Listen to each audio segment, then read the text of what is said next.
Hello everyone, this is Grandmaster Artur Neiksans and I'm back with my weekly bootcamp. I don't know if you were there last week when I was discussing the disadvantages of the isolated pawn structures, and I demonstrated various possibilities how very good players in chess history they managed to capitalize on the downside of creating isolated pawn. So I thought it would be quite a natural way to continue today with the strength. And I've chosen specifically the queen's isolated pawn, which is the acronym, so to speak, IQP, isolated queen's pawn. And it can arise from many openings. Yeah, so I suppose that I'll just start with one example. And in today's bootcamp, we can try to pinpoint at least a couple of points how to properly play those positions out when you are the side who is having the isolated queen's pawn. So let me give you the first example. And I think there is probably nothing better than study the classics.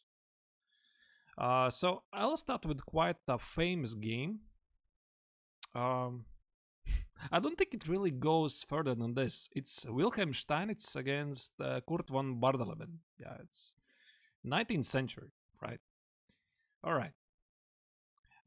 Yeah, so this is actually quite a famous game. Let me just upload it.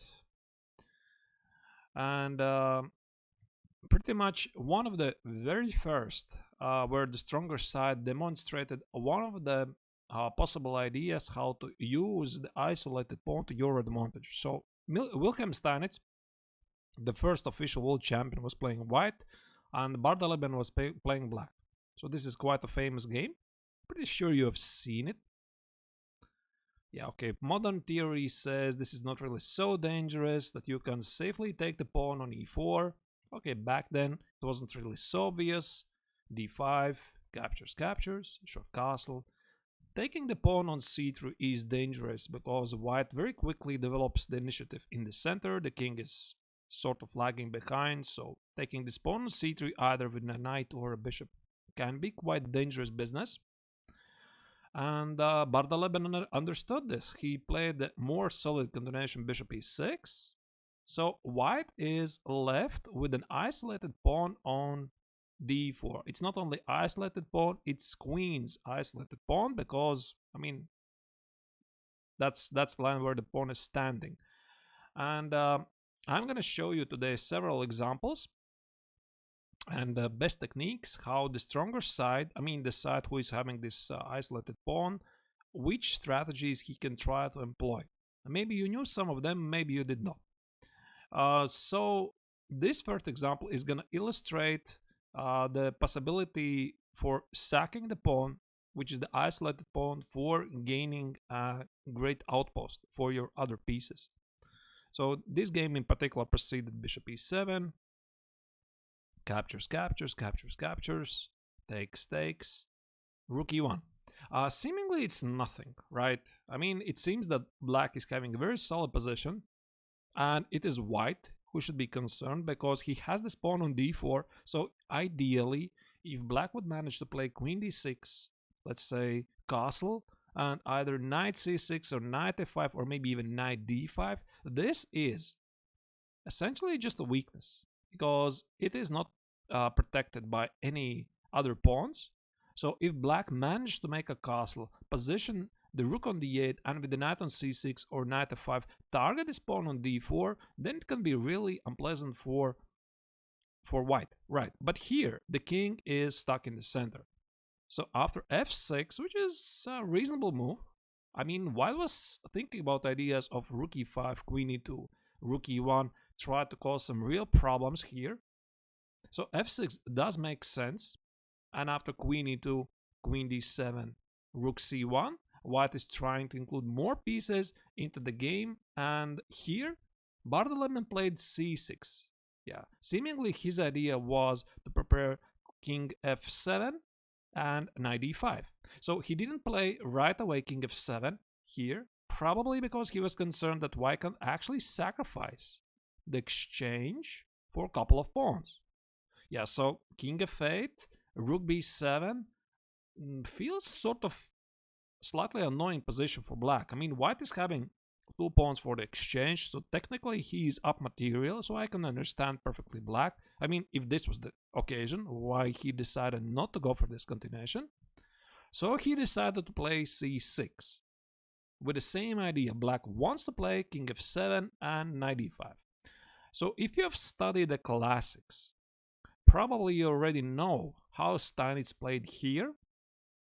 He used this advantage of having the isolated pawn to storm forward to create an outpost for d4. So that is not really that a popular technique, but I wanted to start with this. So white frees up the d4 square for the knight, and essentially time if is of the essence. So white has to do something very quickly. Of course, queen d5 is impossible. There's a checkmate. King f7 is possible, but then white just takes on c6 and plays queen c4. So c takes on d5 feels it has to be played.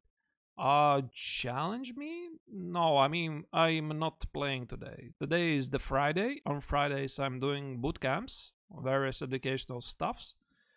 And you can ask me questions. You can ask me questions about the rising positions, what you think, what could be played, what could not be played. So Fridays is the day when I try to contribute with something educational and useful. Yeah, so after c takes on d5, knight d4, the game went on with quite a famous continuation of the moves. Here, and you've probably seen this. Knight g5 check, discovered check. White is threatening to take it here. So king e8 has to be played. Rook e7, amazing move. Queen e7 is going to be rook captures here. And king e7 is going to be simply, I think it's just checkmate. Yeah, here, king d6, queen b4. That feels like a checkmate to me. So at this moment, this game, we were witnesses of some of quite a famous frontal checks. Rook f7, still black cannot take, the rook is under attack here. And rook g7, again for the same reason. Queen cannot take because we take it here. King cannot take because we take it here with a check. Hi, check up. Yeah, glad you're here. And I don't know actually about the history here. I mean, supposedly here Bardeleben here resigned this position. So the game had to proceed king h8, rook h7, king g8, rook g7. That's not a threefold repetition because after king h8 there is queen h4, queen here, and I think that's actually a forced checkmate. Yeah, this is also a win. Yeah, I think it was knight h7 check. You take here, and again you take with the check. So check is a very important moment here, and this is quite a famous forced checkmate. Check, check, check. A lot of checks. King e8 here, here, here, here, here, here. Check and mate. Yeah, so probably you've seen this position because this is a classic. I mean, when you show a Steinitz game, you couldn't really forget his game against Bardeleben, but this is where it started really. And I think it is one of the very first really famous games with the isolated queen's pawn. Right, okay. So let's move on to the next example. And I'll start with something really simple. So we are going to be following the game Lajos Portisch, the Hungarian chess legend, against Gennady Sosonko. They played this game in 1976. Yeah, long time ago. So they played the Neiksans. Yeah, one of the lines which allows the isolated queen's pawn appear on the board. Yeah, c5, c takes. Yeah, I mean, white has to take e takes because knight takes on d4 allows black to just capture the center, right? So e takes on d4 was played, takes, takes. And this is the position I'm going to talk about for in this bootcamp, because I'm devoting today's topic for how to play out these types of positions. I mean, not only from this line. I've prepared quite a few games. Uh, the rising structure is going to be similar, so I hope after today's bootcamp you'll have at least better understanding what are the typical ideas, where you should position the pieces, which pieces to trade or not, and at least which direction should the game proceed. Right. So here after bishop c4, here b6 is completely normal move, and I'll start with this, since white has this isolated pawn on d4. It really depends how do you play it out. It can be a strength and it can be a weakness. For example, I remove every single piece off the board. Let's say I remove all of the light pieces. I remove, let's say, the queens. And somehow with black, I managed to put the knight here, and white is left with the dark square bishop. Yeah, definitely. Black has achieved so much, and white has nothing to show for the isolated pawn. Right. But having this isolated pawn also has a plus side. It is essentially the only pawn in the center, and it controls the surroundings, e5 and c5 square, and on some occasions it can be pushed forward. And actually it's not really some occasions, it's quite a popular motive to push forward d4, d5 and gain considerable space advantage. So if you're playing this from black's perspective, and we were discussing this already last week, I showed you some examples by Anatoly Karpov, the 12th world champion, how he was a great expert, tried to minimize this attacking potential for white and exploit the given advantages for black. Try to block this pawn on d5 and then somehow slowly try to capture it or create targets on the other sides of the board. Karpov was a big expert in this field. So after b6, bishop g5, we can already make a small conclusion that bishop g5 is pretty much the best square for the dark square bishop, because white is challenging the control of the d5 square. He is creating a pin on the long diagonal. So seemingly here the opponents made completely normal moves. Yeah, rook e1 is a good move. Knight c6. Yeah, so there's actually several ways how black can try to position his pieces. Knight c6 is a completely normal move, but eventually black is thinking about how to block the d4 pawn on d5. So knight c6 is one idea. At some moment he could think about some knight e7 and knight e5 ideas and try to block it. The second idea is sometimes he can play knight e7, a6, b5, knight b6 and knight d5 and try to exchange a lot of pieces and presumably not to miss anything in the process and block this pawn on d4 while not being under a serious attack. So in this game, knight c6, a3. a3 is a very useful move because quite often white is going to play rook c1 and either bishop a2, bishop b1 or bishop d3, bishop b1, and the queen goes forward, creating a very strong battery to target this pawn on h7. And now you might understand this is the reason why we position the bishop on g5. So you already see a mating pattern. We position the bishop on b1, the queen on d3, we remove the defender, and we just checkmate black, right? I mean, of course, in real life, it's much harder than that, but in theory, this is the big idea. So in this particular game, bishop e7 was played, queen d3. You already see that Portisch is following the pattern, right? I mean, he is preparing this idea. He wants to play rook d1.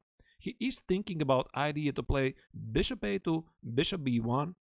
And in this particular game, yeah, knight h5, we last week were witnesses how Karpov was using this maneuver more than once against Viktor Korchnoi, and the idea was force for white to exchange the bishops. For example, his idea is very logical, right? He wants for white to take it here, take on e7, then either through f6 or f4 go back and gain a very good blockade of the d5 square. Yeah, but the downside, of course, of this plan is that white doesn't want to do this.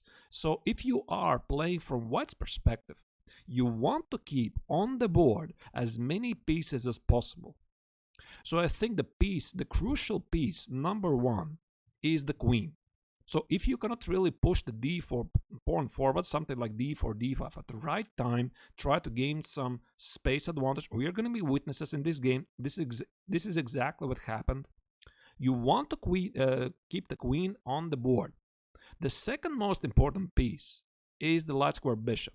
Yeah, because of this bishop, it's going to be so difficult for white to start any real attacking possibilities at the king side.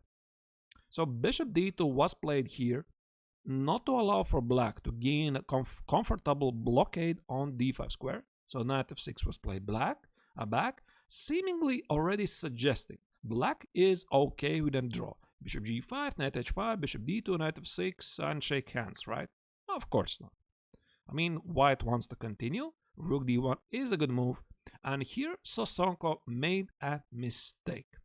So he played a knight a5, still willing to position the knight on d5, because everybody knows this is the classical idea. You want to position the knight on d5, but the problem is the bishop at the moment is closed by his own knight. So black must have thought, I mean, why not play knight a5 with a tempo and then play knight d5? Seemingly it's a very logical continuation.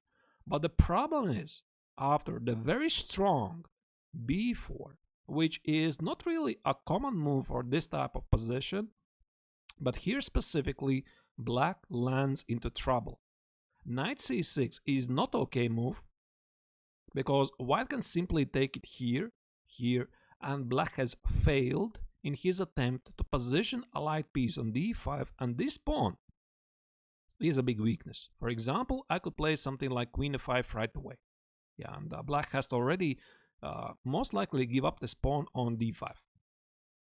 So instead of this, black decided to take it here, knight c6, and this is the moment when white chose one of the typical continuations in this position.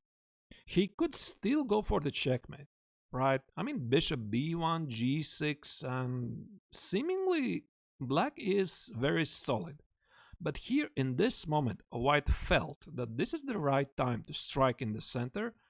And after exchanging this isolated pawn on d5, as you can see, white has a considerable space advantage. Yeah. Hi, Arpicordi. Haven't seen you for some time. Happy you're here. Right. And black also has to think about this annoying pin. For example, b4, b5, queen e4 idea is already quite annoying. And black has to be careful not to lose a piece on the spot, which he actually did. He played queen c7, b5, here. Queen got away, captures, queen d7, and that's it. Black lost a piece and he had to resign. Arpicard, yeah, I'm streaming in the afternoons. I try to stay to the same schedule pretty much every odd day, Monday, Wednesday, Friday, Sunday. I try to stream at around 6 p.m. Yeah, maybe half an hour earlier than that, but I try to keep it the same time, so that even if you're not so carefully following my weekly schedule, so that you already know that if this is the odd day of the week, there is a good chance, a very good chance that I'm streaming. Yeah. All right. So what happened here is that black had to resign, and I'm going to show you a very famous game. You've probably also seen it. It was the legendary match for the World Championship title, Garry Kasparov against Anatoly Karpov. It was sort of with a weird conclusion, but Kasparov executed exactly the same idea, that he deliberately went for the isolated pawn, the queen's isolated pawn structure, gaining some space. Karpov was the big master, try to block this pawn as he had shown in numerous games before, most notably against Viktor Korchnoi. And in this game, we are going to see how this game proceeded.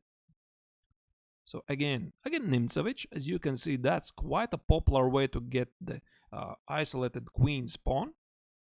c5, e3, takes, d5. No, I think it was first h6, yeah, and now d5. Yeah, rook c1, takes. And again, right? And again, we get the same position. So essentially, it doesn't really change much. So black has included h6, we retreated bishop h4, and I assume Karpov's idea was to include some early h6, so that after some eventual bishop e7, he can try to employ the same idea of knight h5, this time forcing the bishop to be traded.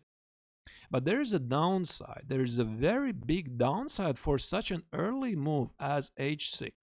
If white will manage to put the same idea of queen d3, put the bishop on a2 and on b1, g6 is going to be a very big weakness because black has already committed himself to play h6.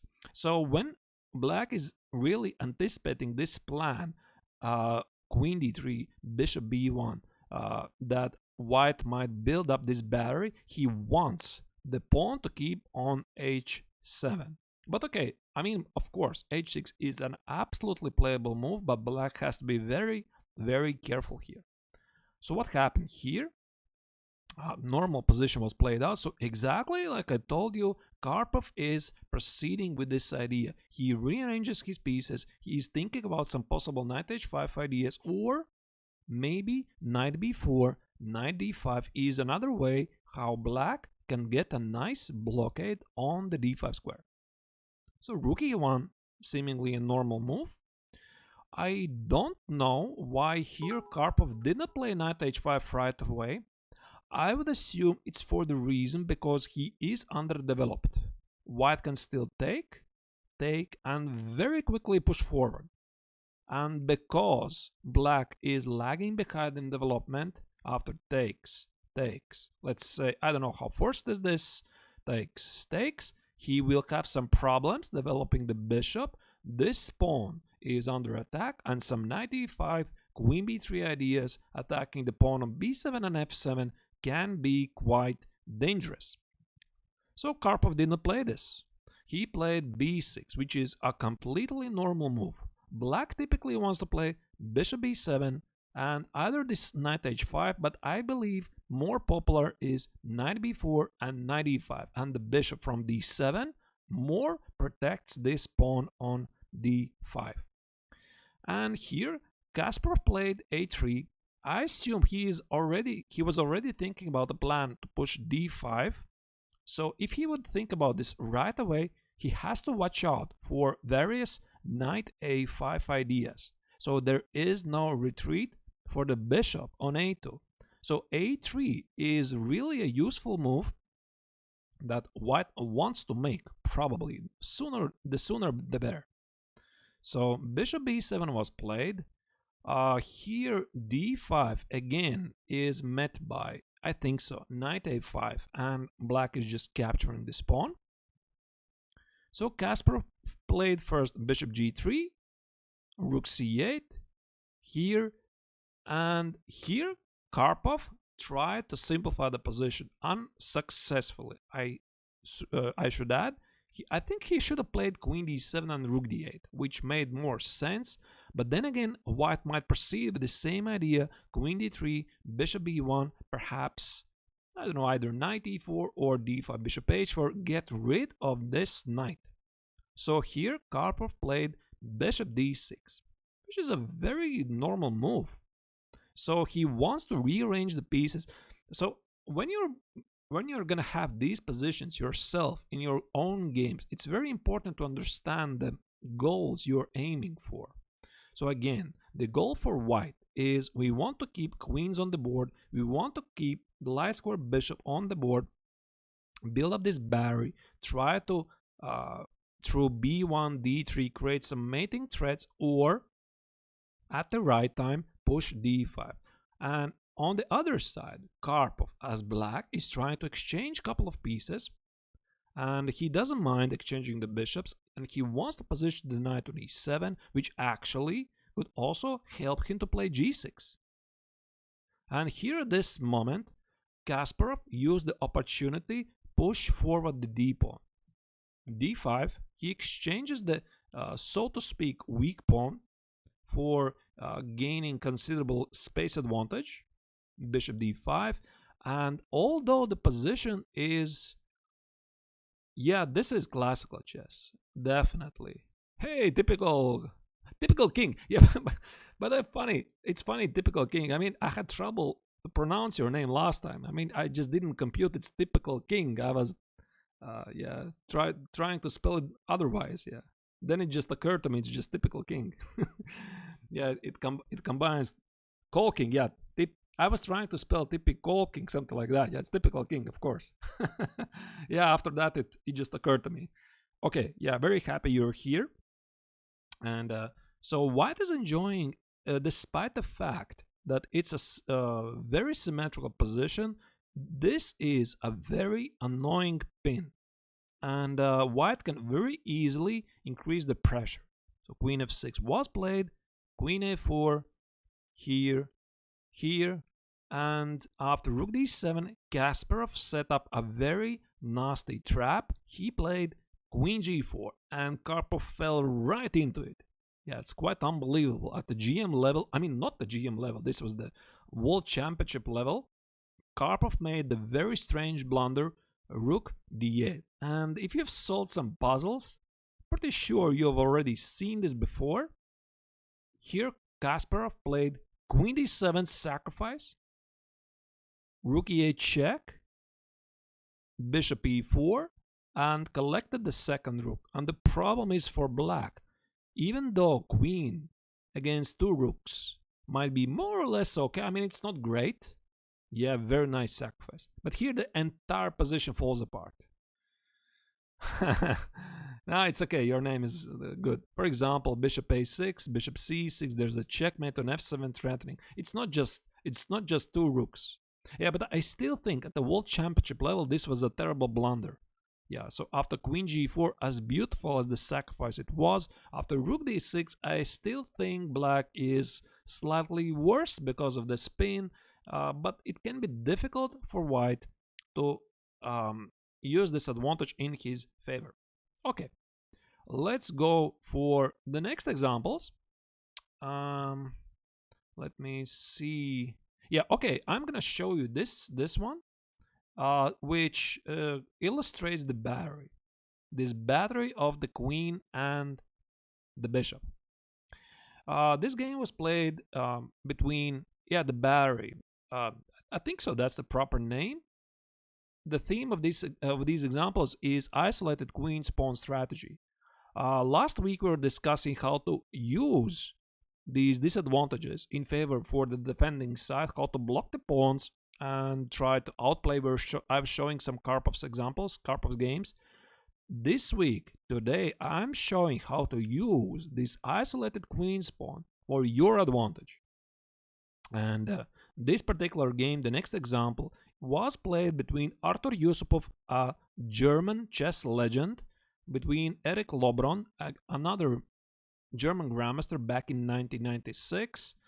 And I mean, I've had the chance to talk with Artur Yussupow in person. I can say I have the biggest respect for the player. I mean, he's an amazing person, very kind, and I had the opportunity to talk with him in Capella La Grande chess festival back in 2016, I think. Yeah, very, very nice person.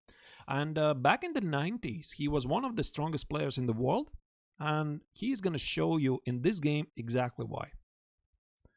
So again, Nimzo, quite a popular way to get the isolated queen's pawn. C takes, E takes, takes, takes. And again, this is a classic. B6. Typically, again, black tries to bring the bishop on B7 and increase control of the D5 square. I have to add, so that there is no confusion, it's probably not advised for white tried to get rid of the isolated pawn as quickly as possible. That's not the point. I mean, we did not go for this position so that we can try to play d4, d5 as quickly as possible. That's not our ambition. Our ambition is try to go for checkmate at the king side, try to combine various motives to start an attack there, and maybe at the right time really push this d5. But if you're concerned about playing with an isolated pawn, and I can absolutely understand, there are people who are concerned that it's a weakness, maybe I'll misplay this position, then don't, right? But this is the position where white voluntarily goes. He understands, obviously, the risks, if there is such a thing as a risk in this position, and yeah, just play the best moves. Exactly, Arpikord, exactly. All right, so rook e1 here, bishop d3 here. You know, I won't say you really the difference between the nuances. I'm not an expert in this line. I cannot say why here, for example, Yussupow is postponing the move bishop g5. Maybe that's some big theory. I mean, I don't know. So he is trying to postpone this move bishop g5 for this for some time being. Maybe there's some big theory which shows that after h6, bishop h4, in particular, black is equalizing. Well, I don't know. So he played again the classical move a3. You'll find this is a great move. Bishop c3 here typically is bad, but I'm saying it's typically bad because white would be very happy to take, and now we won't position the bishop on g5. We'll play bishop b2, c4, and d5. And with two such powerful bishops on the long diagonal, some knight g5 combining, black is in a real trouble. So this is why black pretty much never takes on c3. It's a very dangerous approach to give up this dark square bishop, which controls so many dark squares around the black king. So after bishop e7, bishop c2, okay, I mean, here we see a slightly different approach by Yussupow. In the previous two examples, both players played queen d3, bishop went here, rook d1.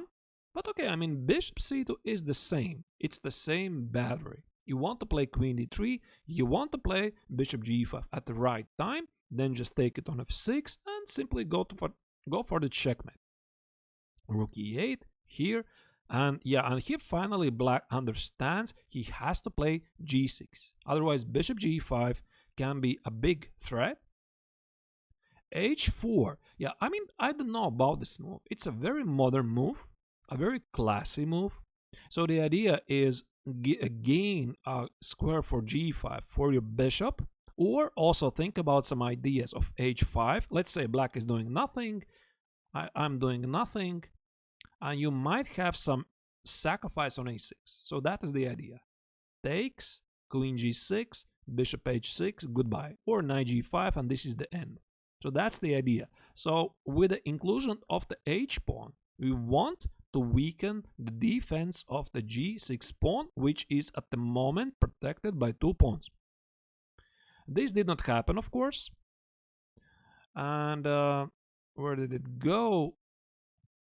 Oh, sorry, so slightly lost it. Yeah, h4, queen d6 was played. Yeah, this I believe is still theory. Here, all of these are completely normal moves. Queen b8, black tries to rearrange the pieces. Yeah, and by the way, this move, bishop b3. h5 right away? I don't know. I'm not sure. I mean, after h5, you have to really understand what is going to happen after knight h5, I think.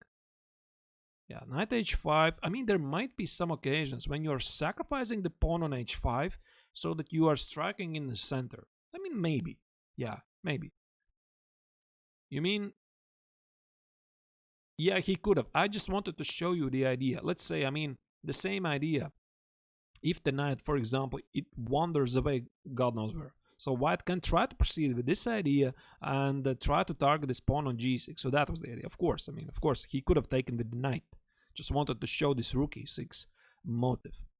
And here, classical idea is to rearrange the bishop on b3. And this bishop on b3 becomes a very common maneuver as soon as black has played g6. You can still proceed with h5, but since this diagonal is closed, very often this bishop is rerouted to this diagonal, and white is thinking about some ideas to either push d5 or some potential sacrifices on e6 and f7. So a6 was a mistake. I don't know, black probably felt he has the time to rearrange his pieces, whatever he was planning there. I don't know, maybe a pawn sacrifice on c4, but that is too slow. So here Yussupow played d5. E takes on d5 is impossible because black loses material big time. You cannot really do this. And knight takes on d5, I would imagine this would leave for white very strong knight attack. Yeah, two knights are targeting this king. Some queen c3 ideas appear on the horizon. Looks super dangerous. Yeah, computer says you're just winning. And in the game after knight a5, this must have been black's idea, that he's keeping the position still solid and nothing falls apart. And here Yussupow sacrificed the queen. He played d takes on e6 with the idea that rook d3 is going to be met by takes, take this rook, and then there's a lot of other pieces hanging, and this position is collapsing for black. Instead of this, he took on b3, but still captures. Here, queen c4. Here, knight e5. White did not even take this knight. He is proceeding to go for the checkmate right away, and in the end, he got just a losing position on the spot. Yeah, so this was quite a nice motive. I'll try to show you some more. There are many examples. For example, Kramnik against Anand. Yeah, I mean, of course, they are two legends, two former world champions, and they've played against each other so many times. And in this game, they got exactly, again, isolated queen's pawn. Kramnik was playing against white, and Anand was playing against black. And they were playing this game back in 2001 in Dortmund Super Tournament. I don't know actually if the tournament is still going on. There were some talks that it was either cancelled or I don't know. It was quite an interesting tournament for many years at least. I think I remember it was discontinued, but I might be mistaken. I apologize if I am. And they played Queen's Gambit accepted. And again, black pushes c5 and c takes. So here we go. Again we have a classic isolated queen's pawn. So white typically tries to develop the pieces very actively. Bishop, yeah, again, I mean, this bishop goes sometimes on g5, sometimes it doesn't go on g5. As you saw in the previous game, Yussupow tried to play rook e1, a3, queen d3, bishop c2, and only then play bishop g5. So that was rather interesting approach. Here Kramnik played bishop g5 right away, queen d2. Queen d2 is quite an interesting idea. Very often white goes for some ideas of queen f4, queen h4, and still insisting attack this pawn. And after h6, he can actually sacrifice on h6. So that is quite an interesting maneuver. Or he frees up the d1 square for his rooks. Let's see how the game progressed. Knight a5 was played. Of course, you should be already aware that the light square bishop is a very important piece, one of the most important pieces, because we are trying to conjure some kind of attack at the king side. Knight c4 was not so good because after queen e2, this knight cannot really go anywhere. Knight b2 is just, I believe, a loss of a piece. Something like, I didn't really check it. I think it says rook b1 and you're just without a piece. Yeah, this feels very bad. But instead of this, Anand played b5. Queen f4, like I mentioned, this classical maneuver. So black was thinking about bishop b7 and again fight for the control of the d5 square, but he has to watch out for this maneuver. Queen h4, take here, checkmate, and after h6 there is a capture on h6. Queen f4 can't play. You mean here? I think actually here white would be very happy to sacrifice. This is very easy sack on h6. Here specifically this is an easier win. This is a double attack. It doesn't work. But you know, I think also bishop h6 feels like absolutely winning. There's no chance this king can escape. Knight g5 or bishop h7, knight h7 or rook e1, rook e4, rook h4 or g4. This knight is the only piece which keeps black's position together. I don't believe that here really black can try to hold this. So queen f4, at that level they don't really expect h6 to be played, but again, like I mentioned, probably queen e4 is a faster way. Yeah, by the way, actually white is threatening to play bishop f6 and queen e4 even with or without the move h6. So rook a7 is a defensive move for that matter.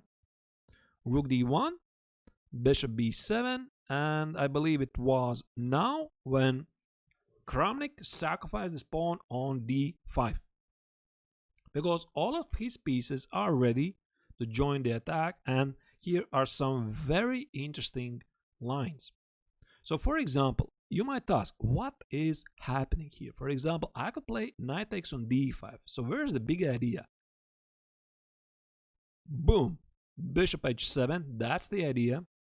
Here, check, here, takes. Quite a spectacular sacrifice on d5. Here, and seemingly you might still not understand what is going on here. And this is the key move. Queen h7, queen h8 is just a checkmate. So black has to give up a queen. I'll tell you honestly, when I check this game, I haven't seen this motive before. I know the idea of knight g5 and queen h4, queen h7, queen h8. All of this is very basic stuff actually, but I hadn't seen this idea that you can actually sacrifice a bishop for a check, give up the rook, exchange on e7 just to play knight g5. Yeah, this sequence of the moves, it's quite amazing actually. So here black has to give up the queen and probably he's just lost, yeah, because he is down on material. So that's just one line.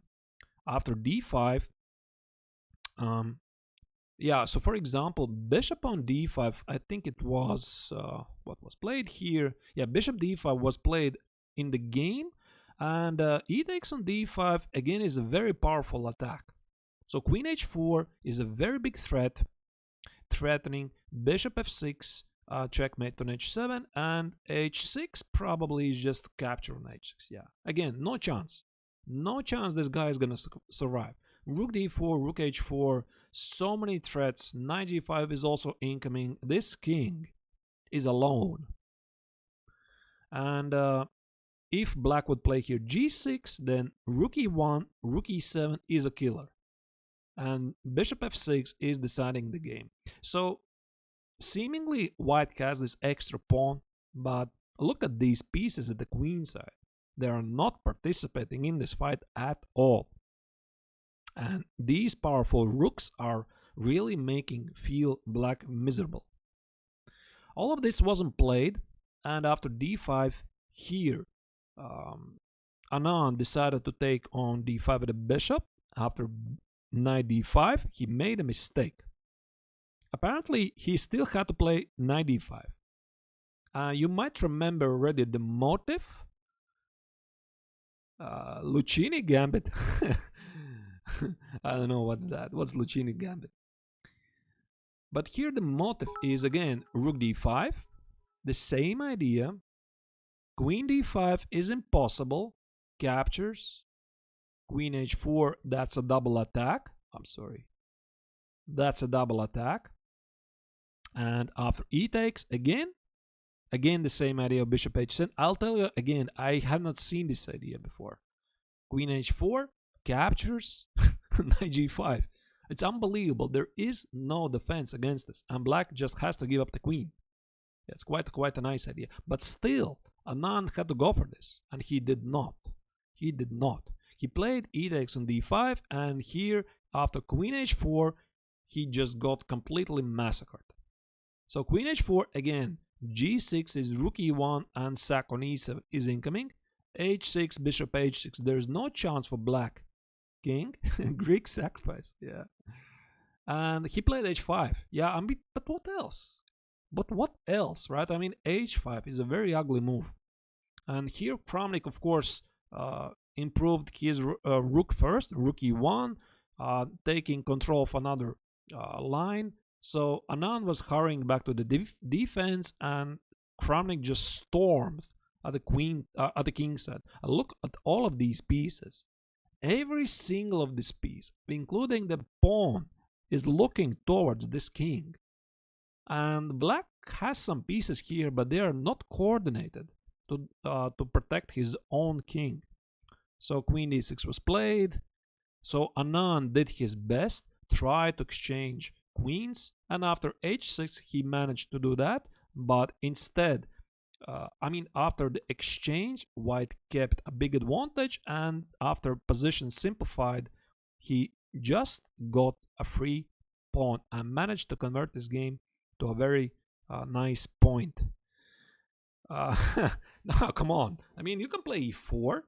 There's even after e4, you can play, for example, not sure if always gonna happen. You can play after e4, c6, d4, d5, takes, play the Panov. It's the same, right? Of course, there's some very big theory where black equalizes, but even here you can get the isolated pawn and aim for these positions. Yeah, one pawn, but you have to give a lot of credit for Anand, right? He put up the very best defense. You know what? I've played some very nice and beautiful games myself. Of course, not how these guys they played at the top level, but still some very nice games. And I can tell you what is disappointing. Disappointing is not getting just a one pawn. Disappointing is not winning the game. For example, you've played a very beautiful game. You made a spectacular sacrifice and very nice attack or genius maneuver, whatever. And you don't win the game. It's just a draw. So that's not nice, right? Yeah. But I mean, sometimes very spectacular, beautiful moves, they don't just lead to victory. Right.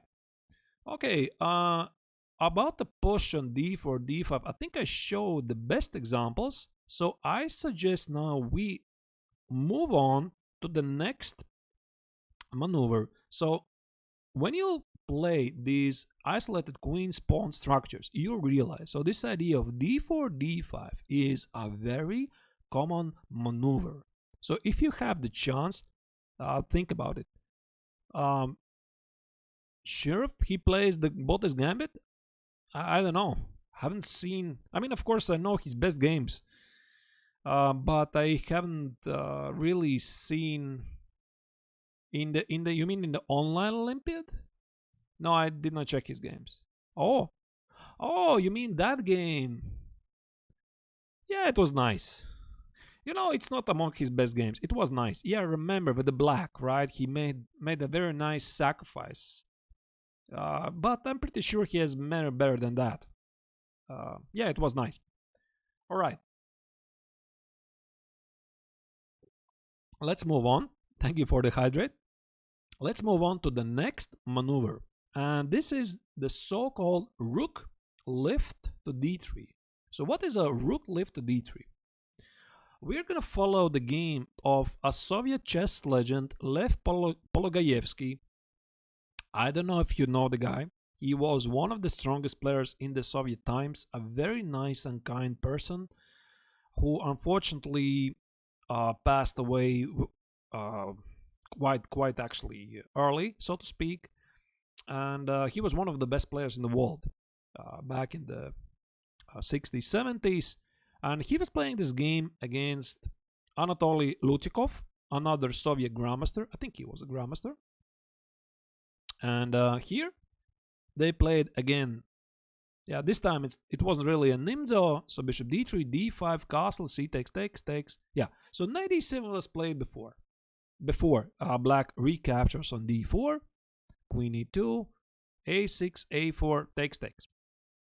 So we got a very similar position with a slightly different setup. It doesn't really matter. So the queen is on e2, okay, but we can still follow the same ideas. Knight b6 here and bishop d7. So black's plan is very simple. He wants to play bishop c6. He wants to put the knight on d5, exchange couple of times on d5, and then try to press this supposedly weakness on d4. So of course white is not going to do it because he is almost never taking the knight on d5. So knight e5 is a very nice outpost, and this is the biggest drawback for black for this maneuver to position the knight on b6. He loses control of the e5 square.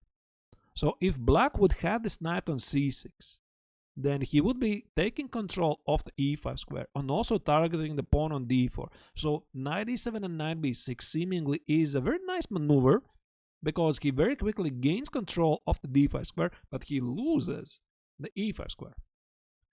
So knight e5, bishop e8. Bishop e8 was a mistake, I think so. He had to play bishop c6. And I don't know what here Polugaevsky had intended to play. I think it's still the same rook d1. Bishop e8 was a strange move. I assume here black was slightly concerned about one spectacular sacrifice, which I'm going to talk about as the next subtopic. Knight f7. And knight f7 is a very common idea in isolated queen's pawn structures. So I believe this is why black here played bishop e8 just to avoid this and play knight e5, rook c8 first. But there is some major drawback for this.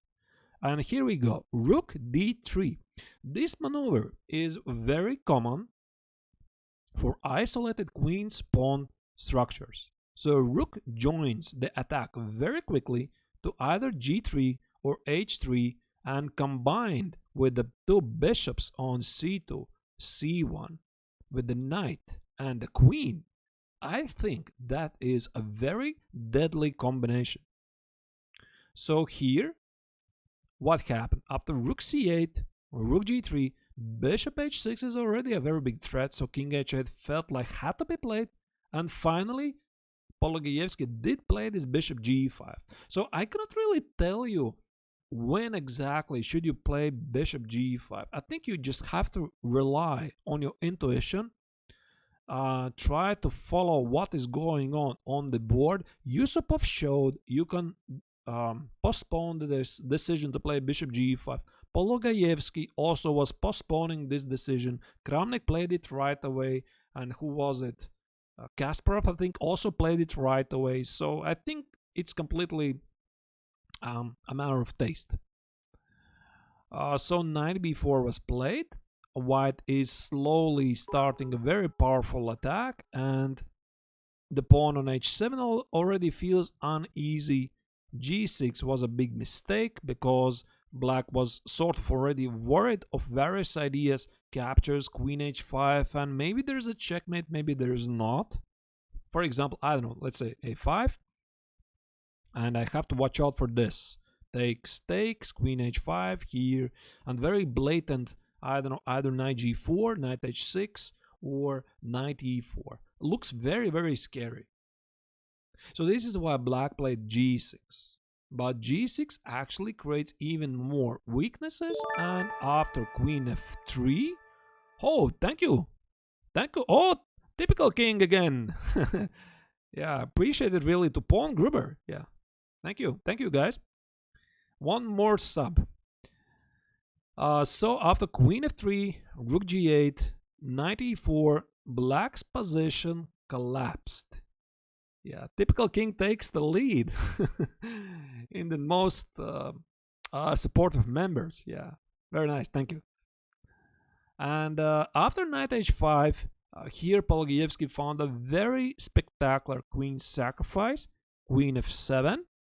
So bishop f7, knight f7, white recaptures the piece, the sacrificed queen with some extra. But after bishop c6, queen e6, he just went on to win game. So again, we might just wind back what happened here.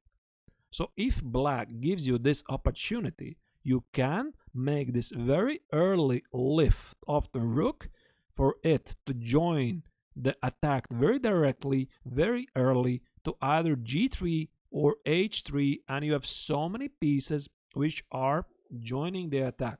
Yeah, by the way, I also want to use this opportunity. Thank you again, Typical King, for the gifted sub. We are gonna have a special event this Sunday. I'm gonna play against my subs, special simul, and also Typical King, you're also invited. I did post a message in the sub club, so all of the subs who are here, please check it out. I definitely need people who I can play against. If you feel you're getting you might getting crushed, I understand you, but then I'll think of something interesting to make it worthwhile. But I also decided to announce the next project, which is gonna be sub games. So as you can see, I have a new goal for the sub games, and as soon as I'll reach it, I'll organize special sub games with a fellow streamer. I was thinking about Yevgeny Miroshnichenko, and I haven't seen him online in something like a week. I don't know how he's doing. I hope he's fine. And he sort of already agreed. And the idea is that my channel subs, would be playing against his subs, and their approximate level are the same. So, and we would be commentating the game. So that is the typical idea how sub games are organized on Twitch. I've never done this before, but I think it would be interesting. Yeah, so you can find the relative information by using this command sub games and simul in the chat. I already saw some of the members already did that. All right. Let's move on, and let's show you one more example. This game, all of these previous games, they were classical games. This game is going to be a blitz game, but I think you'll forgive me. Because it was played by the great magician from Riga, Michael Tal. And I think we can never get enough Michael Tal's games. And Tal showed in this blitz game, when already in his late age, to know the opponent in the sub. Yeah, definitely. We'll try to organize in advance. It's not going to be like completely random. Yeah, we are going to organize this in advance, make some pairings, and do everything to make it very interesting and exciting an event. Definitely Arpikod. So Michael Tal was playing this game against Roman Dzindzichashvili. I think it was a New York tour, because he played a match there with Dzindzichashvili. Yeah, how do you spell that? It's quite difficult. I think I managed just fine. Actually, it's quite funny that Tal was playing against Dzindzichashvili, because this reminds me this joke. There was a joke floating some time ago on Facebook, and somebody said he had discovered a new way to play this game of Scrabble. The Scrabble, how do you spell that? Scrabble, I think. And normally just use some random names, but this guy, he said, maybe it was Nigel Short. I don't remember.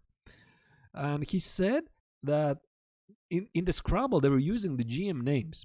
For example, Michael Tal was a very popular choice because it's very easy to find the 3 letters for Tal.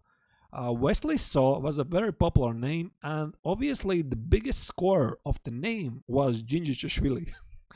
Because it's so long, so I just remember this, so Tal has a very short name, and Dzindzichashvili has a very long name, so again, I just, maybe completely unrelated, remember this joke. Right, so they played blitz, and they played Samolyapin, doesn't really matter, as soon as it comes. It's not allowed, okay, I see. I'm not really a big expert of Scrabble, I just played some games for fun, but... So they got an isolated pawn. Again, an isolated pawn structure.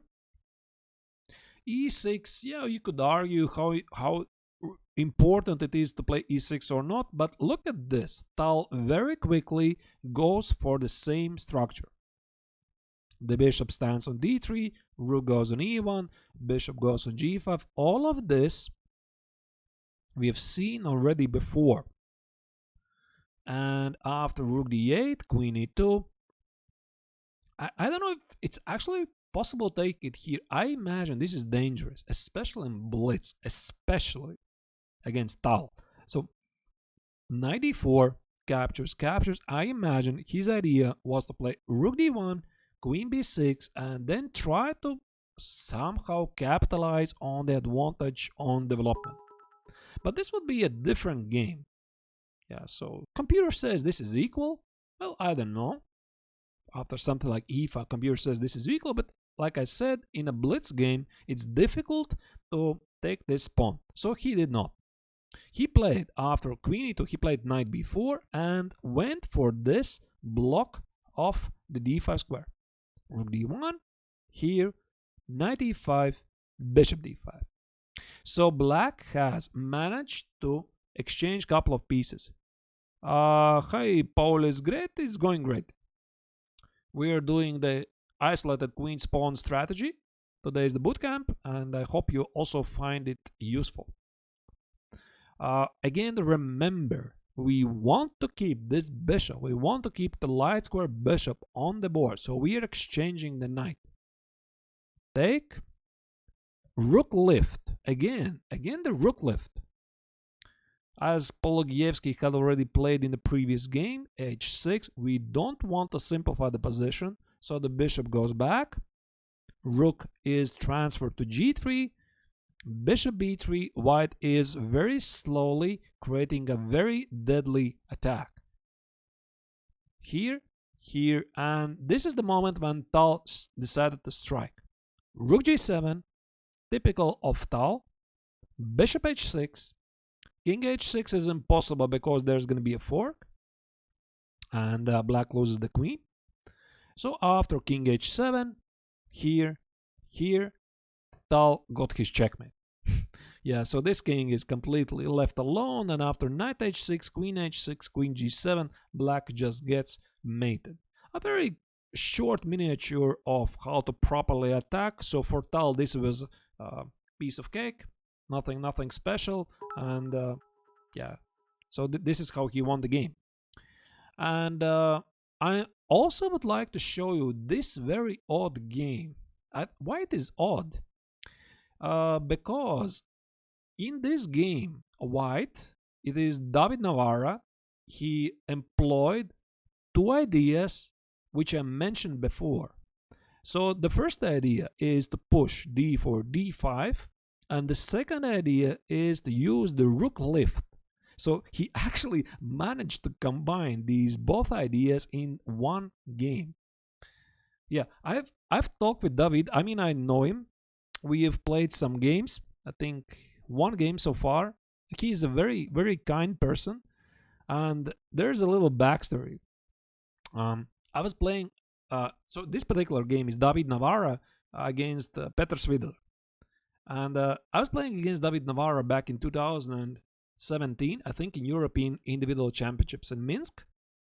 I was playing black, and yeah, I sort of knew him before, never really talked with him, and we are paired to play, and he comes to the board. We are supposed to play. He greets me, and he says in a very nice Latvian. He says "Labdien" in Latvian language. I was shocked, right, man? How did he know how to speak in Latvian to say hello to me? I was stunned, and I said, "Oh yeah, of course, hi." And I asked how is it in Czech? I mean, what I'm supposed to answer to this, and I already forgot whatever he said. I mean, some in Czech language. I mean, I don't remember the phrase, but definitely he left a very nice impression. And I've heard from other players that he is doing this occasionally. He is when he's meeting some player, he is trying to learn some phrases in that player's language. All right. So this game he was playing back in 2000 and which year is it? Yeah, 2006 Olympiad in Turin, Italy. Actually, I think I was playing there as well. And against Petr Svidler. So again, some semi-Slav. Here we go. Yeah, so we have some changes, right? So white included a4. Seemingly not the best move for the isolated queen-pawn structure. But then again, it's not really that a big factor. Ideally, this pawn would be better feeling on a3 because we are taking control of the b4 square. But do you really remember in the previous examples, was the b4 square also important? I don't think so, really. Yeah, still the bishop from c4 can retreat to a2. Is the pawn on a3 or a4 doesn't really matter. The only exception is that black can play knight b4 and try to reroute this knight to d5. So bishop e7, bishop g5 again. So this time Navara goes for very early development of the bishop on g5. As we had seen from some of the previous examples, the taste differs. Sometimes people play bishop g5 right away, sometimes they postpone this decision. And after castle, rook e1 seems to be the standard move. Bishop d7, queen e2. White is looking for rook d1. Here, yeah, again this h6. Yeah, like I mentioned before, h6 is a very committal move. So black definitely needs to understand what he's doing, because if white manages to put this battery, then h6 he's gonna regret this move. So bishop f4 was played, knight b4, and again, since black has left the e5 d4 control, busy to rearrange his knight on d5, this gives white access to e5 square. After bishop c6, seemingly black is doing just fine, and Svidler went to great length to check if knight f7 is working or not, because this is a typical sacrifice, and we are gonna see some games after this one, after this rook lift. And this particular game is the rook lift combined with the d4 d5 push. So here Navara rearranged his pieces, and here we go. There's the rook lift, and rook g3, rook h3 already looks a very annoying threat, especially with this pawn on h6. So actually white might be thinking about sacrificing this bishop on h6. I mean, I don't know if on every single occasion, but this idea can be quite dangerous. So here Svidler decided to rearrange his pieces. Bishop d2. I don't know what's the idea. I think the idea was already target this move d5, and Svidler sort of left, sort of missed this moment. He should have protected this bishop on b4 or moved it away. And here d5 works again, just because of unfortunate placement of the bishop. So e takes was played, but had he played knight d5, this bishop of b4 is under attack, but bishop d2 is met by a simple intermezzo, and black is losing a piece. Doesn't really work for black. So he had to take with the pawn. Knight e5, and here knight e5, either this knight or this knight, white would have played bishop b4. Svidler decided to take with the bishop, and after bishop b4, he suddenly appeared in a lost position. I'm not gonna show how this game proceeded because it's not really that relevant. Navara was having a very powerful attack. Svidler was somehow keeping his position together, but in the end, Navara managed to score a very nice win. But the point is, that's not the point. I didn't want to show you this entire game until the end. The point is, I wanted to show this idea that it is even possible sometimes to combine this idea, that you can improvise. And I'm pretty sure that Navara knew all of this. He knew all of the typical ideas. Otherwise, you can't really play this line if you don't know the classical ideas. He definitely knew the idea to play rook d3, the rook lift. It's not new. And he definitely knew the classical games by Garry Kasparov, which I already showed as one of the early examples, that d4, d5 at the right time can give white very nice space advantage. And he just combined these ideas at the right time. All right. Now let's move on to the final motive, which is various sacrifices. The sacrifices most notably on the f7 square. So I'm gonna show you, let's start with again a classic. Akiba Rubinstein, one of the most genius players of the early 20th century, who never became world champion. Thank you for the hydrate. And it's really incredible. He played this game against Amos Byrne, an English player. And you can imagine, he played this game back in 1906. You can imagine, there were no database, no computers, no real books to read. And he pretty much innovated a lot of ideas. So sometimes people really under-evaluate what he has contributed to development of game of chess. And yeah, sometimes he is just sadly forgotten, but he was really a great chess genius. On this game, which we are gonna right now follow, you'll have the impression this is a very fresh, very modern game. It was played a century ago. So he played knight f3, knight f6, c4, e6. Here we go. e3. Here. Nothing much to talk about, since black again goes c5. Queen e2, knight b6. Here, takes. And of course, take with the e pawn. So again, both of the sides have reached what they wanted. So white has got his isolated queen's pawn and control of some central squares, more space, which by the way is important because white, as you can see, is essentially operating on the first 4 lines, while black is on the last 2. Okay, I mean technically last 3. So this means white has some space advantage here. So bishop d7 seems to be the classical idea to rearrange the bishop on c6. Again, try to play knight d5. Rook e1 was played here, and knight e5. Already, as you can see, early 20th century, Rubinstein had a great idea that queen takes on d4 is not really a big deal. You can just sack this pawn. So queen takes on d4 is possible, but after knight f7, rook f7, queen a6, knight e5, bishop e3. I'll tell you honestly, when I saw this line first time, I thought, this is not obvious, right? I mean, if this doesn't work, then white is just losing a piece. Rubinstein did this in 1906, and the engine's fully approved.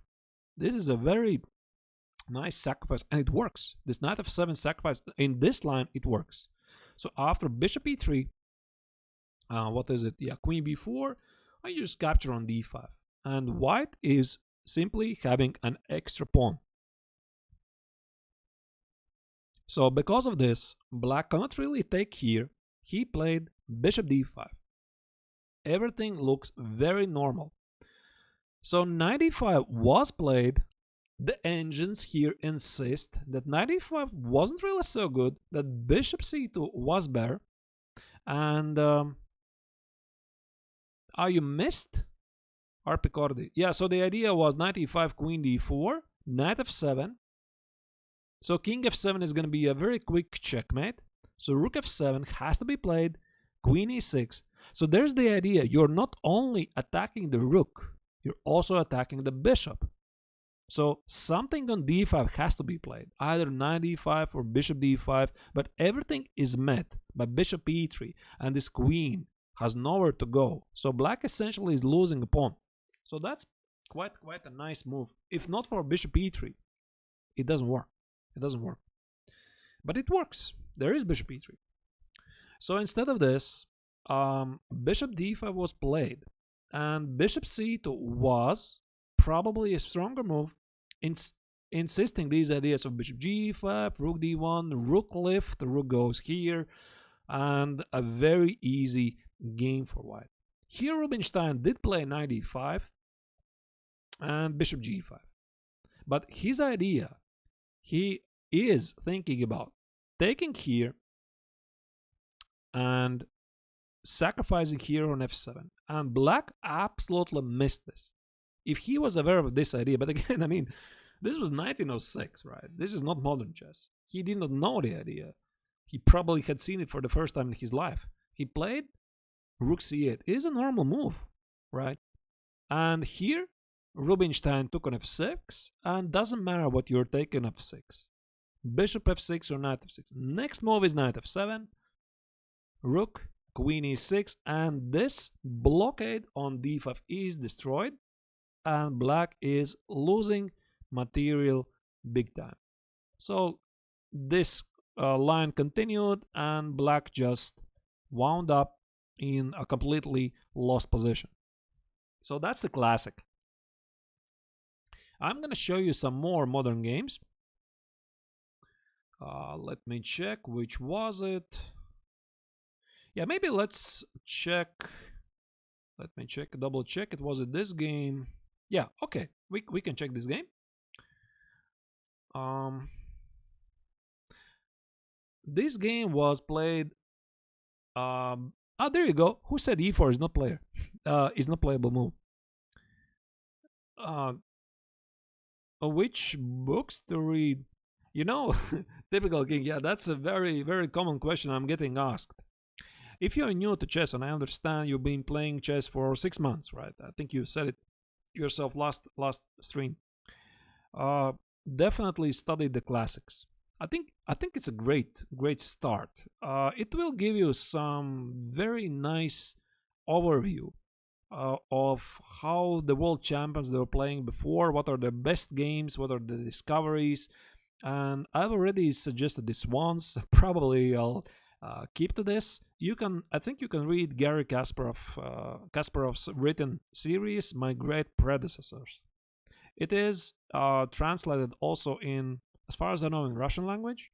I mean, it was original in Russian language because Kasparov is Russian.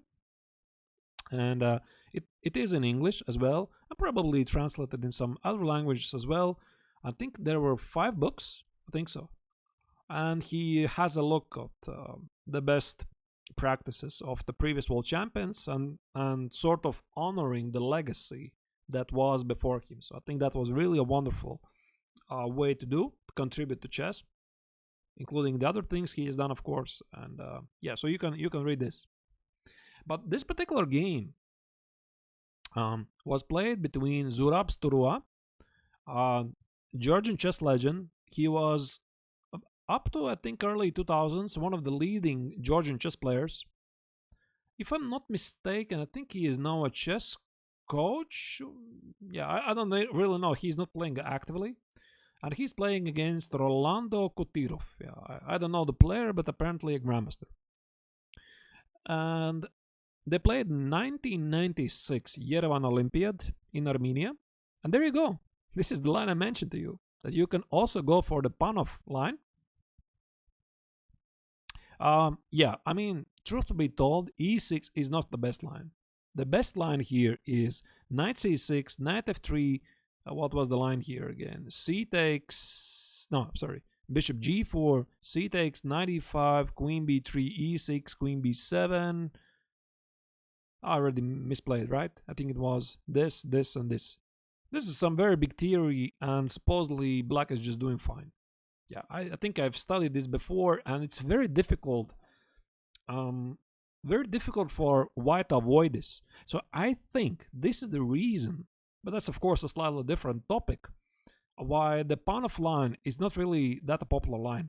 So it's a very forced line. Here, here, here. It might seem crazy to you, but what was it here? Queen b5, takes, queen d7.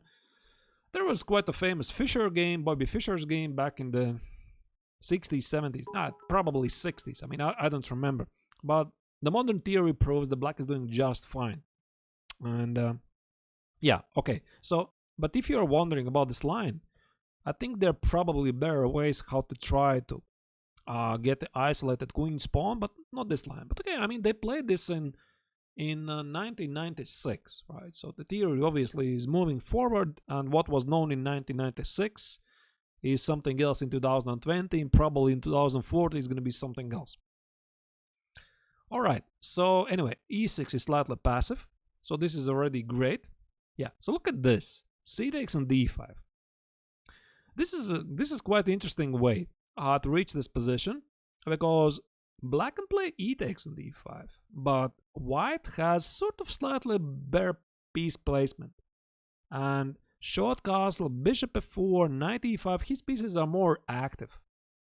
And the point is why white decided to start with c takes on d5. He doesn't want to lose a tempo after bishop d3, d takes, and bishop c4.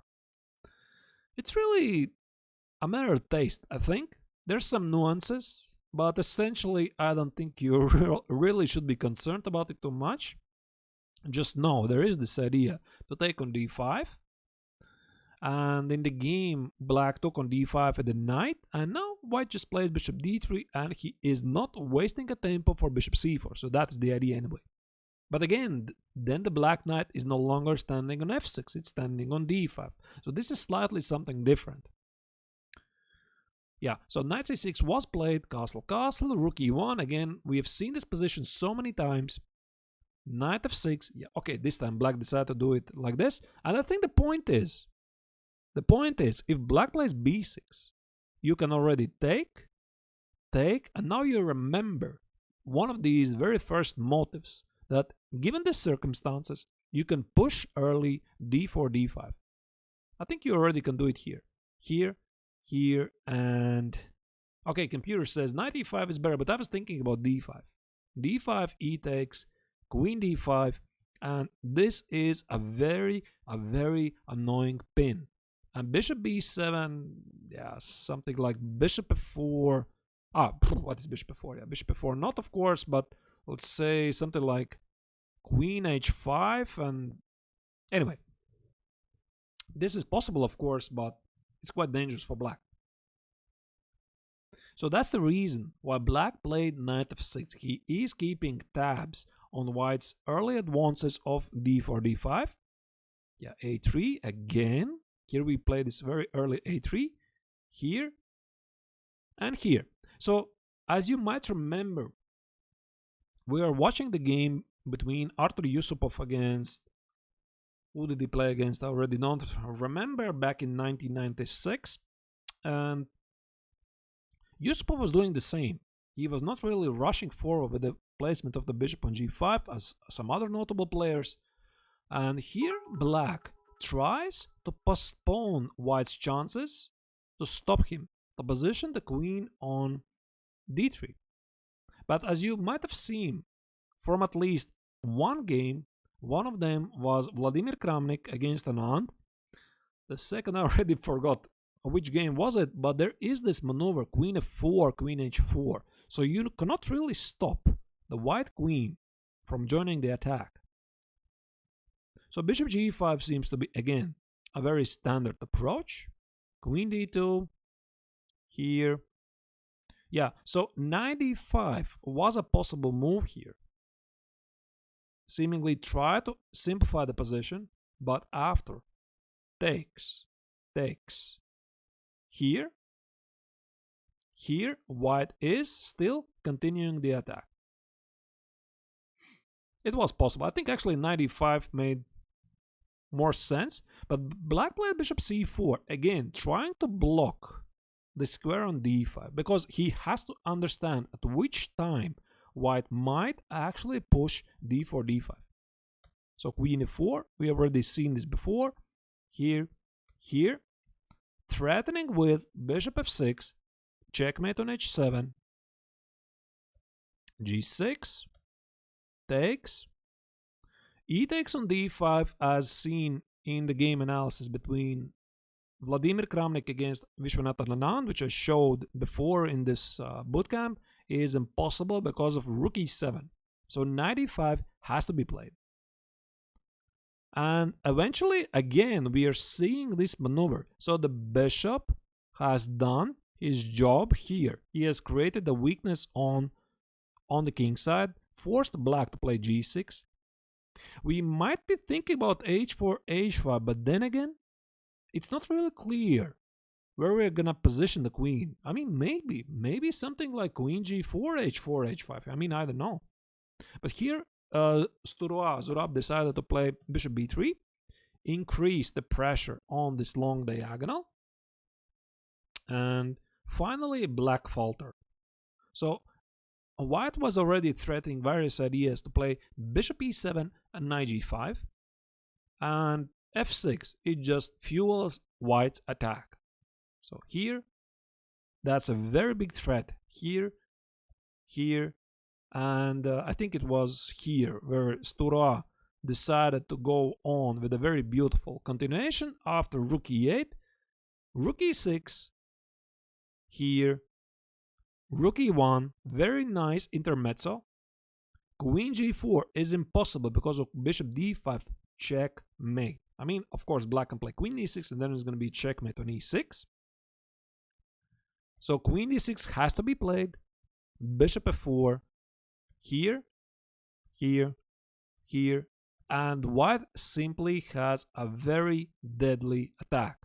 Checkmate either here or after bishop f8, checkmate here. You choose. So after g5, check, and finally he resigned.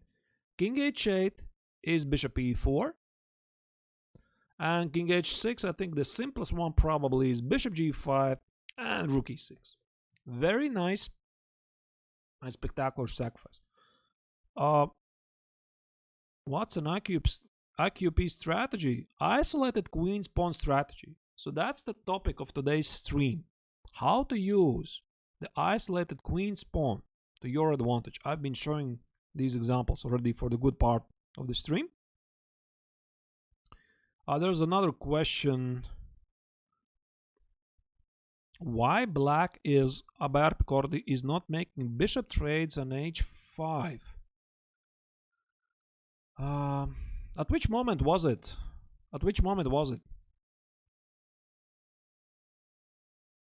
You mean around here? g6 here? No, not here. You mean here? Takes, and h5. Yeah, this is what engine says. Yeah. I mean, maybe here. Before, yeah, f6 was bad. But you have to understand,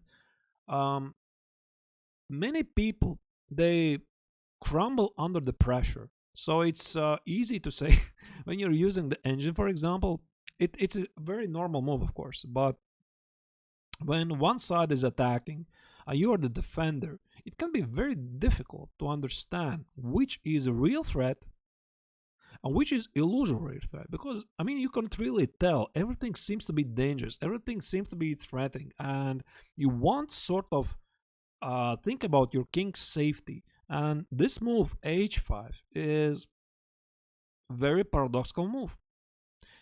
I don't know. I mean, h5 is even further weakening. For example, here, I would be concerned, right?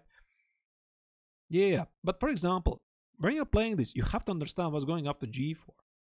I mean, for example, here, maybe after a move or two moves, for example, g4.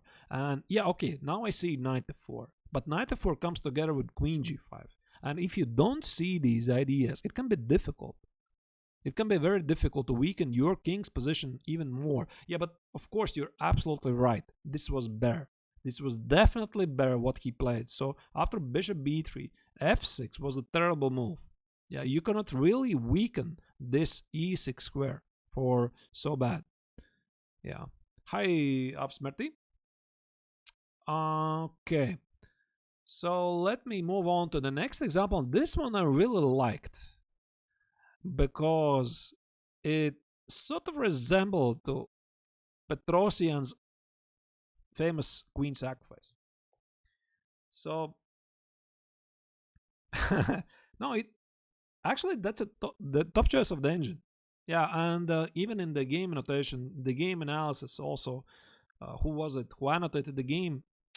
He said that this was the best defense, to take on g5 and play h5. Yeah, that was recommended. But then again, after the game, after you see what you which dangerous attack got crushed you, it can be easier to understand. IQP, isolated queen's pawn. Right. Okay, so this game is gonna be Nepomniachtchi with white against Alexander Kharitonov. Nepomniachtchi played this game in 2009 in Russian Team Chess Championships. He was a youngster, so this year I think he turned 30. So in 2009 he was 19, a youngster, talented, already rated well over 2600. And he showed a great understanding of the isolated queen's pawn structures. Again, the pawn of oration. Here we go. So e6 was played. C takes. Again, this reason that white voluntarily takes on d5 because he doesn't want to play bishop d3 and then supposedly waste the tempo for bishop takes on c4. So this is why he takes on d5 right away. Takes. And again, I mean, technically, black could always try to recapture with a pawn. But I think Nepo is white. I think it's very challenging and very principled to accept the challenge. If your opponent is offering you a fight, right? I think it's very principled to accept it. So after knight e5 and bishop d2, knight c6, bishop d3, all of this we have seen in similar positions before. Yeah, a3 again is a very nice move to stop any knight b4 ideas so that the pawn on d4 is not in the need to be protected. Bishop f6, here g6. Yeah, so here in this position, black played very quickly g6 so that white can just forget about conducting a direct attack immediately, but this immediately gives white some more targets. So bishop h6 was played because you probably don't want to allow for the black bishop to land on g7. And if you're going to be slow, black is going to play bishop g7. He's going to play knight e7, b6, bishop b7, rook c8, and just a fine position. And there is a chance that white's momentum is gonna fizzle out. So Nepomniachtchi understands he doesn't really have so much time. He's playing all of the active moves, all of the standard moves. Knight e4, very nice control of the central squares. So finally black decided to trade.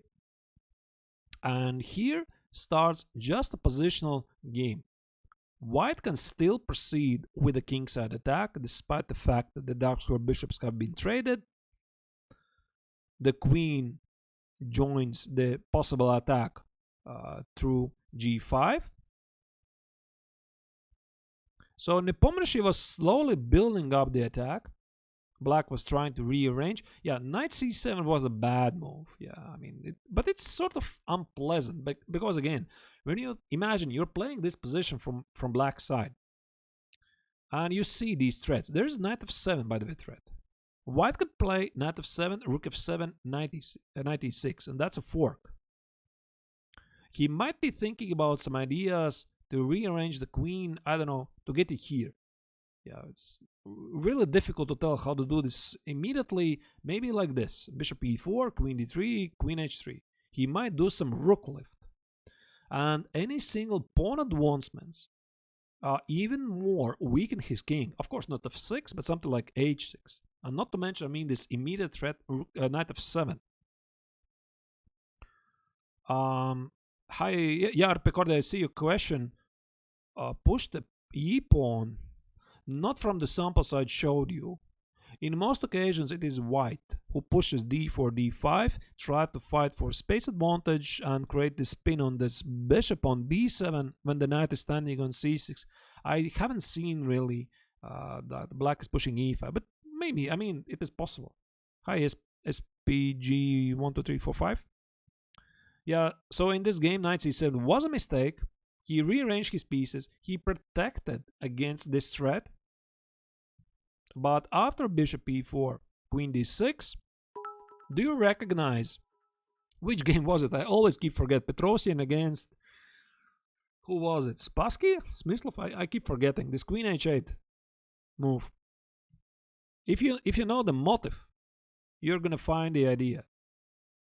So it was knight f7, the typical sacrifice on f7, another rook f7. Do you see the move? If you know, I already told you Petrosian's idea.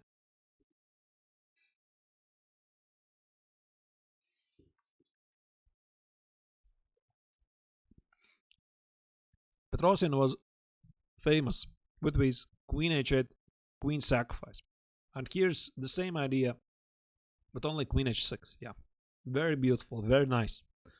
So king h6 obviously is bad, because knight f7, knight e6, white is just up an exchange in the pawn with a crushing position. So king g8, and this is a crucial tempo. It might seem, queen h7 was possible, but here Nepomniachtchi made another spectacular sacrifice. Rook c7, queen c7, and bishop d5. And the whole point of this combination is that he is threatening to win the queen. So the black king has to go away, and white is up simply 2 pawns. Yeah, that was very nice. And again, the common idea to sacrifice on f7. So again, imagine yourself. You are Nepomniachtchi, or you are one of these great players. You have studied all of the great predecessors games. And you know the ideas, the classical ideas in this line. You know there's a rook lift on the third rank. You know the bishop on g5 very often goes the typical a3 move, the knight e5 move. Sometimes there's a sack on f7. And when you're playing like this, sometimes you just need to make a couple of moves yourself. Yeah, so that's it. You're just executing the ideas somebody has played before you. And yeah, that's how easy sometimes it feels. That there are already so many games played in these positions before. And if you study this, it's very easy. So at least I hope my ambition of doing a stream that is for you is gonna be, yeah, of course, yeah. You have to calculate. It's not really like that.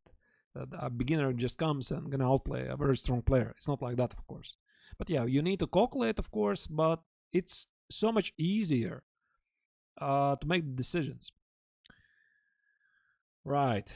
And yeah, and the final example I would like to show you is the game between Oleg Romanishin, a Ukrainian chess legend.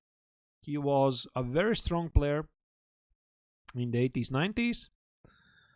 And he was playing against Lyubomir Ljubojevic, another very top level player, one of the leading players back in those days. And yeah, so again, they got the same isolated queen's pawn structure. As you can see from today's examples, this so-called Panov attack is one popular way to reach it. The second was the Nimzo, also very often, where you can get this isolated queen's pawn structure. Probably there's some other lines as well. I think we saw some Semifslav line. And yeah, e6 takes again. This game was already played out in previous. Oh, wait a second. For some reason, I didn't copy it. Yeah, I was surprised. How come it is exactly the same as in Nepomniachtchi's game? This was the Nepomniachtchi's game. Okay. Now I copied it. Yeah. So d4, d4, d5. So now it's again the Semislav. Yeah, queen d3 is a weird move. With some idea to prepare e4. Doesn't matter. We're not going to talk about it. What matters is we get the isolated queen's pawn structure. And again, the rising setups which happen in these types of positions. So the queen is standing on c4. Yeah, it's weird. I agree, it's weird. But does the strategy change? No, it does not. So again, bishop goes on d3. So again, imagine yourself, you're playing this position with white. You don't have to think. You already know the next moves for you. The bishop is going to go on d3. You're going to make a castle. The one rook goes on e1. The second bishop goes to g5. very often the knight goes on e5, there's a rook lift, there's a d4, d5. You already know so much. And in the game, you just have to pick up, make the right decision. All right. So bishop d3 was played. Some early knight e5 was played. Yeah, so queen d3. White is ready to rearrange the queen back to d3. Bishop b5. Yeah, I'm not sure about this move, so black tries to ease up the pressure. This knight on c3, I feel, is not really instrumental to white's success. It's the light square bishop. Yeah, thank you for the hydrate. It's this light square bishop. The bishop and the queen. So rook c8 here, here. Again, black goes very early g6 to stop white's ambition to create any pressure. And the second idea of early g6 is black wants to relieve the knight of his duties to protect the pawn on h7. So for example, he wants to play knight e5, bishop f6 and bishop g7. At least I would do this. So Romanishin rearranges his pieces. He positioned the bishop on b3 because on c2 is not doing much anymore. Its job is done. Yeah, I don't know about rook e8. That's weird. I assume after knight e5 there is something specific. Maybe again bishop h6, rook e8, and we already have to watch out from various knight f7 ideas, but probably not just right away. I think something like queen f6 is quite annoying. So black won't have the time to put the bishop on g7. Maybe h4, h5 ideas might appear on the horizon, something like this. It definitely looks interesting. Okay, here it's knight d4, so it doesn't really work. But again, I was thinking about trying to combine these ideas. Yeah, it is easy. It is easy, Arpicordi. It's not difficult, really. Yeah, so what happened here? Black decided to play rook e8 right away so that white cannot play bishop h6 with the tempo. Here, knight d6, here, queen b6. There's a lot of maneuvering here and there. Yes, until the moment when black decided to fire knight c3. So he must have felt this is the great moment to do this. The point is, if b takes queen b3, suddenly black gets a very good position. And now we are going to be witnesses of another spectacular and thematic sacrifice. Knight g6, knight e7 and bishop d6 are very big threats, for example, after queen b3.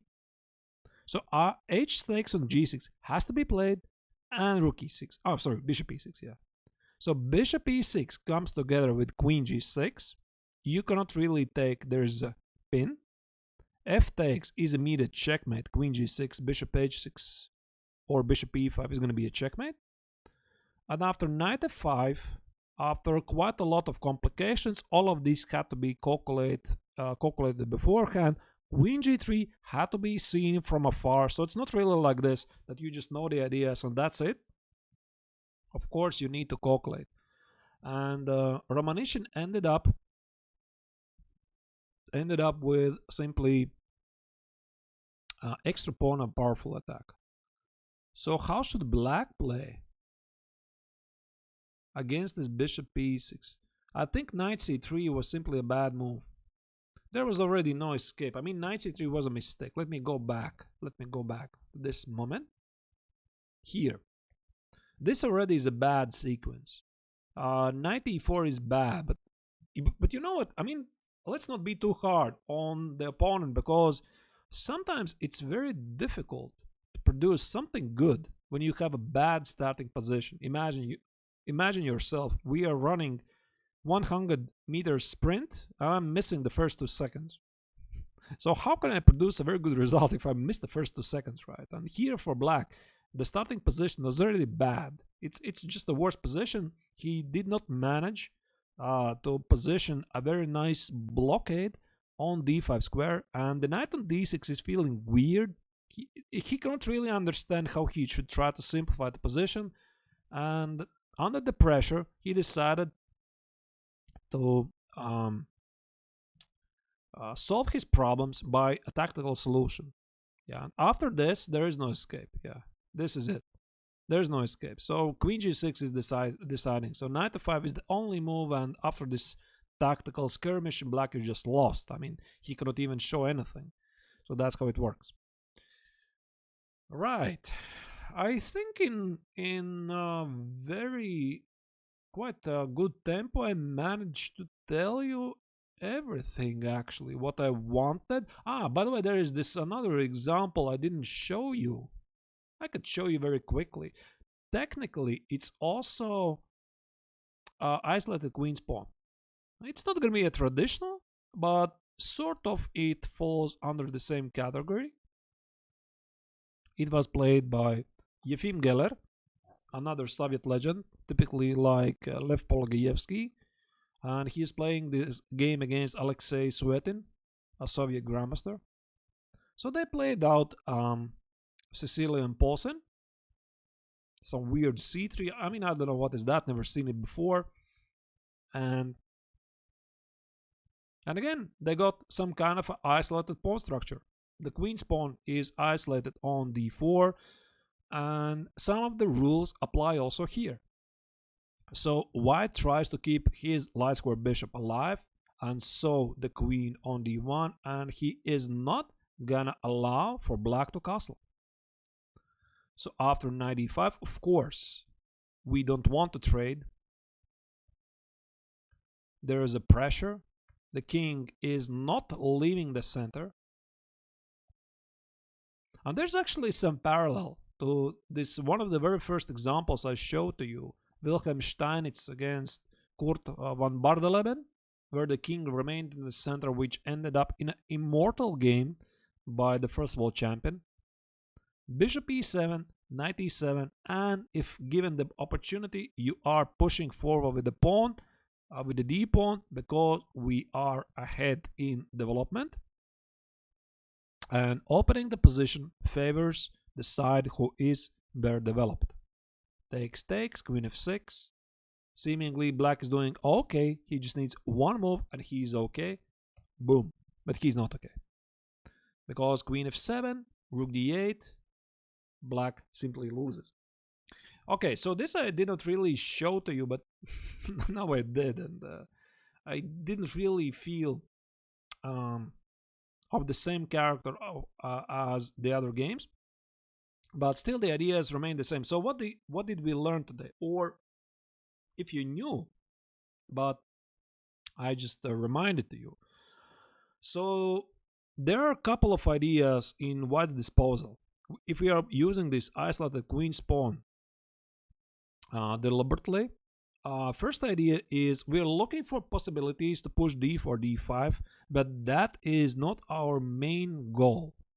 Sometimes d4, d5, exchanging this pawn on d4 can give you some space advantage, as I showed very quickly. I'm going to show you again this game, this position between Garry Kasparov against Anatoly Karpov. This is the game I already showed to you. And Karpov was a big expert how to simplify the positions. And here, yeah, this is the moment where Kasparov played d5 at the right time, because black was already threatening to rearrange his pieces knight e7. So he recognizes the positional threat, and he went for a slightly bare position. And typically black is suffering because of this spin. So that's the first idea. The second idea we learned that sometimes there can be a rook lift to the third rank. And the rook lift probably was best shown in the game between Lev Polugaevsky against Anatoly Lutikov. So it was this game that sometimes you are given this opportunity to do a very early transfer of the rook to join the attack very quickly, very swiftly, with a great effect. And finally, the third motive. Yeah, by the way, again, there was this idea of David Navara, which I already showed to you, that he managed even to combine both ideas. He managed to do the rook lift against Petr Svidler. Here's the rook lift. Here we go. the rook joins the attack, and he even managed to combine it with a breakthrough in the center. And finally, the third motive, the third idea of the isolated queen's pawn, probably there's some other ideas as well, but these are the most popular ones, is the typical sacrifice on f7. And again, I'll use this example by Akiba Rubinstein, who played this more than a century ago. And the idea is there is a common sacrifice on f7, or on f7 or some other squares.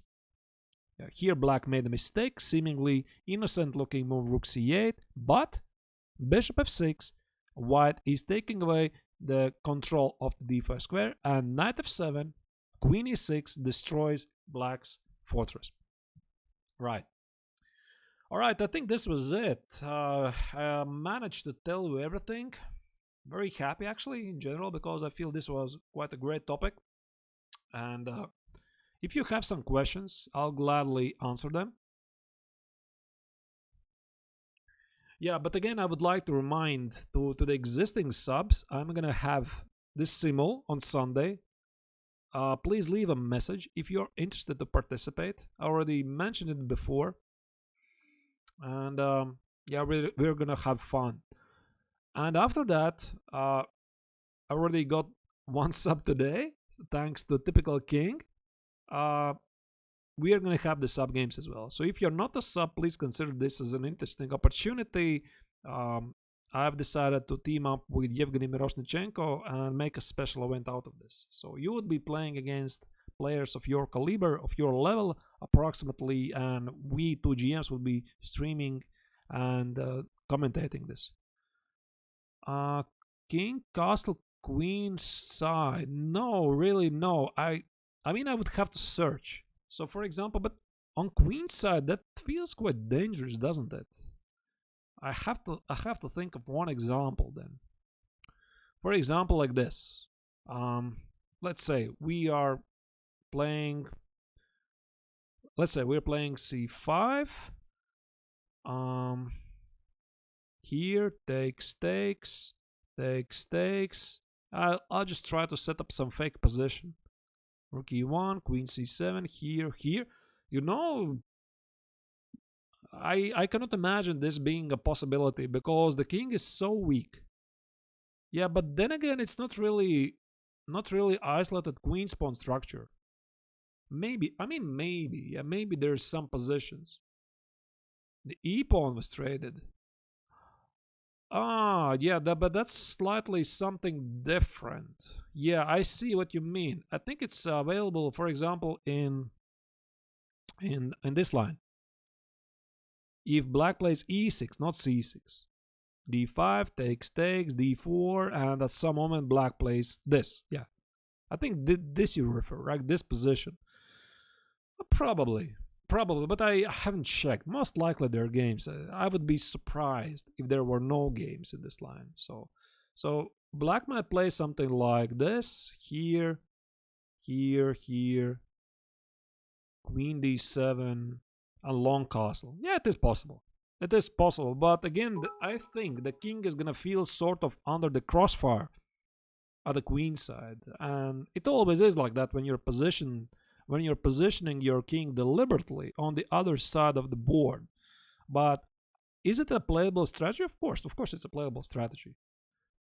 It doesn't really relate to the isolated pawn structure, but for example, various Scandinavian positions, they get you making a long castle. Yeah, here, for example, here, and very early black goes some knight c6, bishop g4, long castle pressuring this pawn on d4. I imagine in the occasion with the isolated pawn on d4, you can use the same idea, or you can just sack the pawn on d4 and go for the initiative. I mean, Arpekor, this is a slightly different topic. I cannot really draw the same parallels as it was in these types of positions, but if answering the question, yeah, definitely there are such positions, but of course with the pawn on c7, it's very double-edged, but it is playable. If you are looking towards to learn something about this, I would have to think about including this in one of my future streams. But I couldn't really think of a topic. Which topic should cover this position with the isolate the queen's pawn, the long castle? It's a very small topic. Yeah, it doesn't really fall under some very big topics, does it? Right. All right, guys. I mean, it was fun, definitely. Yeah. Okay. Any final questions? Any final questions? Yeah. So I'm doing my boot camps every Friday. If you like the content, please come. Also next week's every Friday, unless of course there's something going on and like I'm participating in an international tournament or a league, I might not be able to organize this, but of course I will let you know in advance. But every Friday I'm doing this. What? Bishop e6 right away? What is that? Why would you want to do this?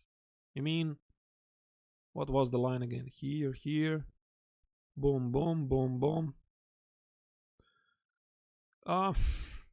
But I think you can even play c5. This is already just a solid advantage for white. Nothing to be concerned about.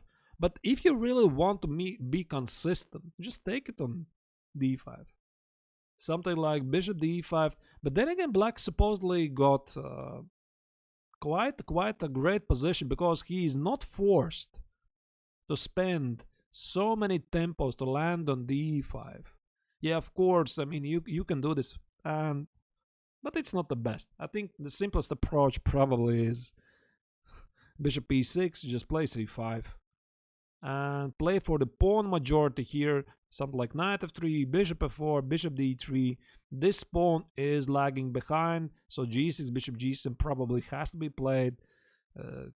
So I don't think that's a great danger to you. Yeah, but then again, if you are really inclined to get an isolated queen's pawn structure, probably this is a slightly bad version to do this because the bishop is standing perfectly on e6 if you are gonna take on d5. Hope I answered your question.